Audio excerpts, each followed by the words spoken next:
Good afternoon from AlphaCars. My name is Tom, coming to you from our Northampton location, and today I'm excited to share with you this 2006 Chrysler Crossfire. This Crossfire is currently showing just under 47,000 original miles, and if you would like to see a high-resolution detailed photo set, please reference the listing at alphacars.com. There, of course, you will also find a free included Carfax report, alongside a long list of technical data related to the vehicle's remaining tire and brake life, as well as individual readings from each panel using our paint depth gauge. But today I'll be taking you on a quick condition overview around both the interior and the exterior of this Chrysler, as well as showing you some of its more interesting features. So starting here on the exterior, you'll find it finished in this stunning metallic gray paint scheme. It does a great job of boosting that contrast because it features all of these bright silver accents that we see around the windshield, on those slats there on the fenders, the door handles, the roll bars, and of course these beautiful wheels that we'll touch on in just a minute. Looking here at the paint condition, you could see these very interesting styling cues there on the hood. It was kind of a, feature of the Crossfire that really stood out, and you knew immediately what you were looking at. These slats that run down with the bodywork, and then that larger one protruding from the hood in the dead center, and it gives it a really interesting and I think pretty unique touch. Now, going really close to the bodywork to show you any dings, dents, or irregularities in the way that light reflects off the panel. So far, we'll find no scratches, dings, or dents whatsoever. And all the way to the back of the vehicle, it's not a very long walk, and we found nothing here on the driver's side. It all looks great. Looking at these wheels, really cool look. I love that seven spoke design with that bright silver. Again, not a single ounce of curb rash here on this wheel. It looks great, and that nice little plate covers up the lug nuts and really cleans up the look. Also worth noting, this vehicle is currently wearing Firehawk Indy 500s. It's a Firestone tire that, in my experience, is absolutely phenomenal. I had it on my Mazda RX-8, and I've never been on a tire that inspired so much confidence, communicated so much road feel, and was so quiet, and it still lasts a while, and that tread pattern looks pretty sweet too. But this is a fantastic tire and absolutely perfect for the Crossfire. But back to business here, you can see the front wheel, equally good condition to the rear, looks fantastic. Now looking here at the front fascia of the Crossfire, I love the styling. You can see those headlights clear of any major oxidation, discoloration, or scratching. They've held up nicely. Most of these vehicles on the market, those headlights are starting to go really bad. You can see here on the front, that gorgeous chrome with the classic Chrysler badging just there, adding a little bit more to that dark and light contrast that we see around the vehicle. No rock chipping or damage that we can see here across the front. It all looks very nice.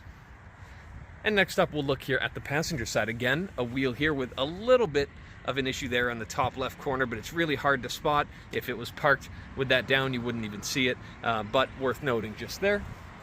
Now going really close to the bodywork, passing these slats on the fender, I do notice the world's tiniest ding there, and I bet you can't even see it. There it is, but you'd never see that, but we do like to be thorough here with our listings. And all the way to the back, it looks fantastic. Paint is in great shape. Looking here at the final wheel, a little bit of curb rash there around 5 o'clock, however, largely very nice condition. Now looking here at the back, first off, I love with the roof down how you can see those exposed roll bars. You can see those nice little double humps behind each seat with that small little line protruding in the center that keeps it consistent with what we saw just there on the front of the vehicle. All really nice cues. Now here in the back, really sharp tail lights that play into these body lines, the way that the top curves away, the same way that this body line curves away into the trunk here.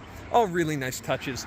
And of course, you may have noticed the, I guess, gigantic exhaust here in the center gives it a nice sporty tone. It is aftermarket. I believe it's only an axle back, maybe a cat back, but it's sporty, but absolutely not aggressive or obscene. It sounds nice, gives it a little bit more of a sporty touch without being absolutely bonkers, because we don't always want to be loud all the time.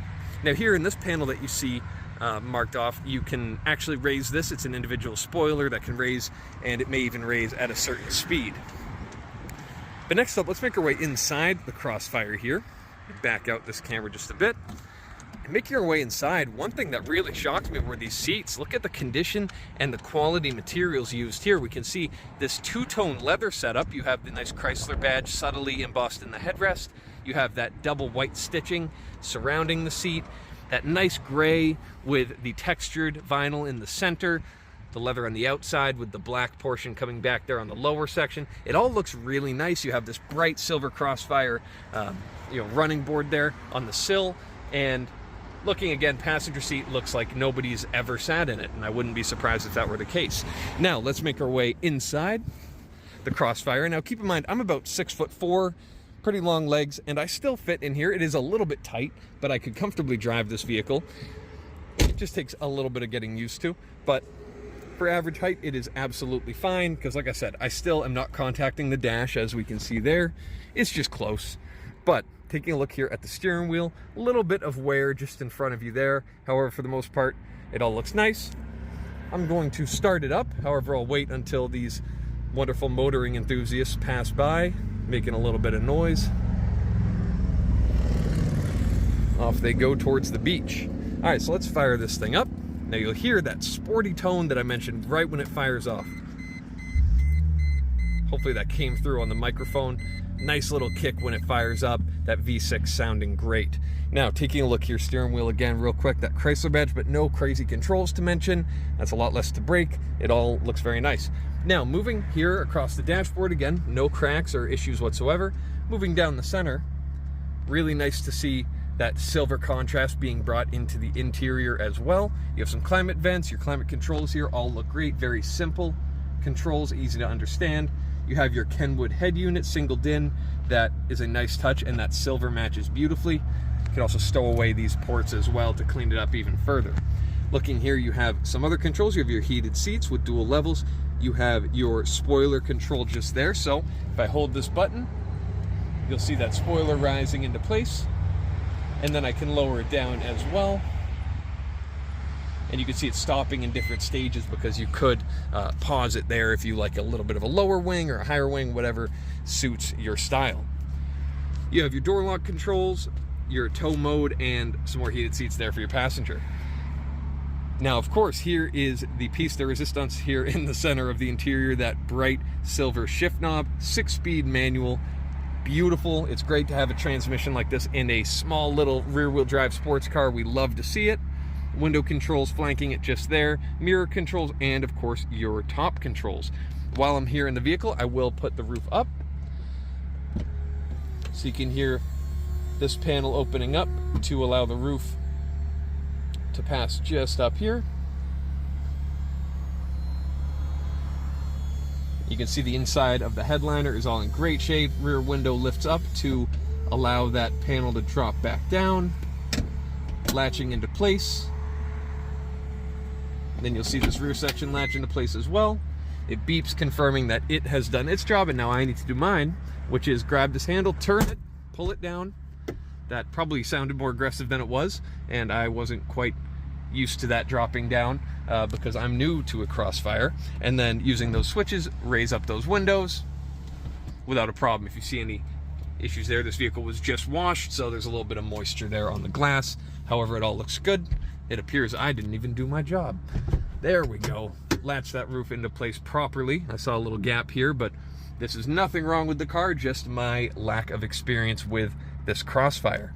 Now, a quick note before we make our way under the hood, because this will tie in. You may look at this interior and go, yeah, I've seen that before, but I don't think it had a Chrysler badge there in the center. Well, that is because the earlier generation Mercedes SLK is a nearly identical interior here, because they were assembled by the same people in the same places. Really, this is a different badge on a Mercedes product, which I know we all love Mercedes, and not everybody loves the way those SLKs look. So it's really nice to have this other option with the Chrysler Crossfire. But let's take a look under the hood and see some more similarities shared with the Mercedes SLK. Meet you there. All right, so we're here under the hood of the Crossfire, taking a look here. Looking at all the black plastic panels, they all are very clean, nice condition. Looking at the engine itself as well, just the same. Again, bringing in that nice contrast. We have a bright silver engine cover there, very clean, looking great. You have this massive hood prop here, this hydraulic piston that keeps the hood nice and in place. And you can see all throughout here, your ABS, everything with those intricate connections is very clean, very well cared for, as you would expect with the mileage, but for this vintage, it's really nice to see a car this well kept. Now, another similarity that we'll see here is with the powertrain to that Mercedes SLK. We're looking at a 3.2 liter V6. And I know you're thinking, wow, a lot of these small roadsters usually have a small four-banger like you'd find with the Mazda, but no, not here. We have the 3.2 V6, which in this particular trim is outputting around 215 horsepower, which is a nice, healthy amount. It got that nice V6 sound as well.